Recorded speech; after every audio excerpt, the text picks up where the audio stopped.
ओम साई 3 जनवरी 1912।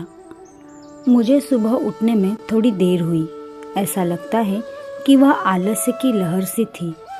बापू साहेब जोग कुछ देर से आए, श्रीमान दीक्षित भी देर से आए और लगभग सभी अन्य लोग भी।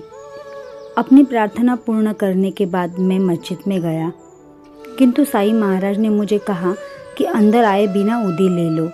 मैंने वैसा ही किया और बापू साहेब जोग के निवास स्थान की ओर बढ़ गया। वहाँ उनके उपासनी और श्रीमती कौंजलकी के साथ बैठकर पंचदशी का पठन किया। हमने दोपहर तक पाठ किया और फिर साईं बाबा की आरती के लिए चले गए। इसके बाद हमने दोपहर का भोजन किया। मैंने थोड़ा आराम किया और बैठकर दास बोध का पठन किया। दोपहर को दीक्षित ने रामायण पारायण किया। साईं महाराज के एक स्थानीय भक्त गनोबा अबा उसे सुनने के लिए आए। उन्हें अनेक छंदों के बारे में पता है और उन्हें कई तो कंठस्थ भी है। हमने साईं महाराज के सैर पर जाते हुए दर्शन किए। माधवराव देशपांडे ने मुझे बताया कि उन्होंने साईं बाबा से मेरे अमरावती लौटने के बारे में बात की, लेकिन उन्होंने यह कहते हुए आज्ञा देने से मना कर दिया कि वह एक वृद्ध व्यक्ति है और अपनी आबरू गंवाना पसंद नहीं करेगा। उन्होंने कहा कि लगभग 200 लोग पड़ोसी जिले में गए और उन्हें दंगाई कहकर गिरफ्तार कर लिया गया और माधवराव का नाम भी बेकार में ही दंगाइयों की सूची में डाल दिया गया और उसे लेकर कुछ गड़बड़ी थी। रात को वाड़ा आरती और सेज आरती हुई और मैं दोनों में सम्मिलित हुआ। भीष्म के भजन नहीं हुए, अपितु उन्होंने भागवत पढ़ी और दीक्षित की रामायण हुई। 4 जनवरी 1912। प्रातः में जल्दी उठा, काकड़ आरती में सम्मिलित हुआ और अपनी प्रार्थना पूर्ण की। जब मैं नहा रहा था तब 2 लोग नारायणराव बामणगांवकर को पूछते हुए आए। वे लिंगायत शास्त्री थे। ज्येष्ठ व्यक्ति शिवानंद शास्त्री के नाम से जाने जाता है। उनके साथ 2 स्त्रियां भी थीं। ये स्त्रियां ब्राह्मण थीं। उनमें से बड़ी स्त्री का नाम ब्रह्मानंद बाई था। लगभग 3 वर्ष पूर्व वह नासिक में एक लिंगायत स्त्री से मिली जिसका नाम निजानंद बाई था। वह एक उच्च श्रेणी की योगिनी थी। उसने ब्रह्मानंद बाई को उपदेश दिया था। हमने साईं महाराज के बाहर जाते हुए और फिर उस समय दर्शन किए जब वे मस्जिद लौटे। ब्रह्मानंद बाई ने उनकी पूजा की और बड़ी नज़ाकत से 2 आरतियाँ गाई। दोपहर की आरती के बाद मैंने भोजन किया और कुछ देर से लेटा। उसके बाद दीक्षित ने पारायण किया। फिर हम शाम की सैर के समय साईं महाराज के दर्शन के लिए गए। रात को वाड़े की आरती के बाद दीक्षित का पुराण और भीष्म के भजन हुए।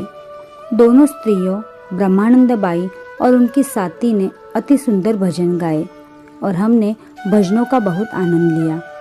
शिवानंद शास्त्री ने भी गाया। शास्त्री और स्त्रियां नासिक से आए हैं। वे वहीं के स्थायी निवासी हैं। 5 फरवरी 1912। आज प्रातः जैसे ही अपनी प्रार्थना समाप्त की, नागपुर से राजा राम पंत दीक्षित आ गए। वह काका साहेब दीक्षित के बड़े भाई हैं।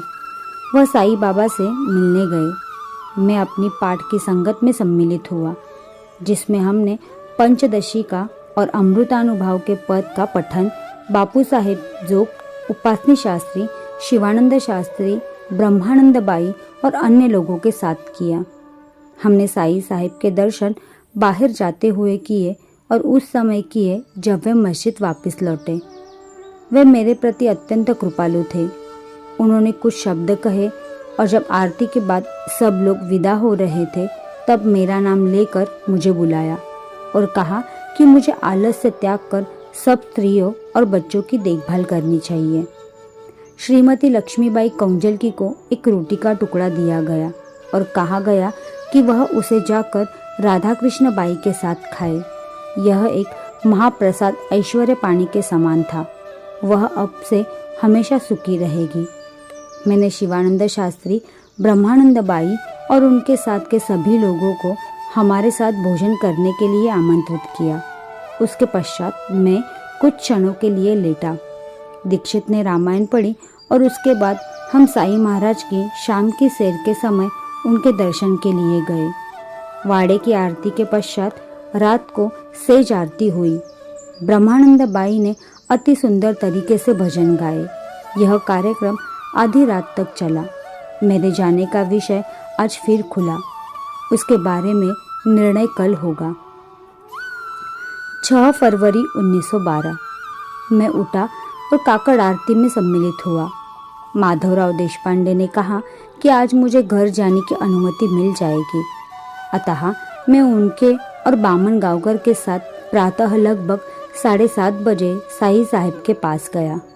किंतु साई साहेब ने हमसे कहा कि हम दोपहर को पुनः आए, अतः हम वापस आ गए और मैंने अपनी दिनचर्या के कार्य शुरू किए। मैंने उपासनी और बापू साहेब जोग ने पंचदशी का पाठ किया। साई महाराज के बाहर जाते हुए दर्शन किए और दोपहर की आरती में सम्मिलित हुए। ब्रह्मानंद बाई ने एक आरती और कुछ पदों का गायन किया। आज बापू साहेब जोग अपना निवृत्ति वेतन लेने कोपरगांव गए, अतः आरती जल्दी समाप्त हो गई। दोपहर के भोजन के बाद मैं और बामन गांवकर मस्जिद में गए। काका साहेब दीक्षित वहाँ थे। साई साहेब ने कहा कि हम शायद कल जाएंगे। माधवराव देशपांडे भी वहाँ आए। साई साहेब बोले कि वे बहुत देर से सोच रहे थे और दिन और रात सोच रहे थे। सब चोर थे, किंतु हमें उनसे निपटना ही था। उन्होंने कहा कि उन्होंने ईश्वर से उनके सुधार या बदलाव के लिए दिन रात प्रार्थना की, किंतु ईश्वर ने देरी की और स्पष्ट रूप से उन लोगों ने रवैये और प्रार्थना को स्वीकार नहीं किया। वे 1 या 2 दिन इंतजार करेंगे, फिर देखेंगे कि क्या करना है, पर चाहे कुछ भी हो या जाए वे वह लेकर ही रहेंगे जिसके लिए वे प्रार्थना कर रहे हैं।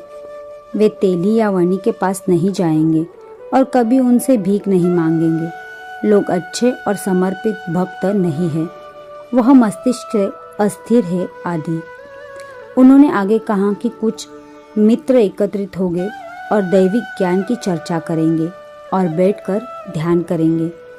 उन्होंने कुछ 1000 रुपयों का भी उल्लेख किया, परंतु मुझे यह याद नहीं है कि उन्होंने किस संदर्भ में वह बात की थी। इसके बाद मैं लौटा और दीक्षित ने रामायण पुराण का पठन किया। बाद में साईं महाराज की सैर के समय हम उनका दर्शन करने चले गए। वे अत्यंत प्रसन्न चित्त थे। श्री राजाराम पंत दीक्षित आज खांडवा के लिए रवाना हो गए। उपासनी शास्त्री की पत्नी चल बसी। यह दुखद समाचार एक पत्र से प्राप्त हुआ। मैं दीक्षित और माधवराव उपासनी के पास गए, संवेदना प्रकट की और उन्हें वाड़े में ले आए। फकीर बाबा ने मेरे प्रस्थान के बारे में पूछा और साईं बाबा ने उत्तर दिया कि मैंने उसे कहा था कि वह कल जाएगा। जब मेरी पत्नी ने मेरे जाने के बारे में पूछा तो साईं बाबा ने कहा कि मैंने उससे व्यक्तिगत रूप से जाने की आज्ञा नहीं मांगी, अतः वे कुछ नहीं कह सकते। मुझे इसके कुछ ही देर बाद वहाँ जाना पड़ा और तब साईं बाबा ने कहा कि मैं दादा भट्ट से 500 रुपये और 200 रुपये किसी और से लेकर उन्हें इकट्ठा कर बिना दिए नहीं जा सकता। रात को वाड़ा आरती कुछ देर से हुई, क्योंकि बापू साहेब जोग को कोपरगांव से लौटना था। ब्रह्मानंद बाई और शिवानंद शास्त्री ने भजन गाए और भीष्म ने भी भजन गाए।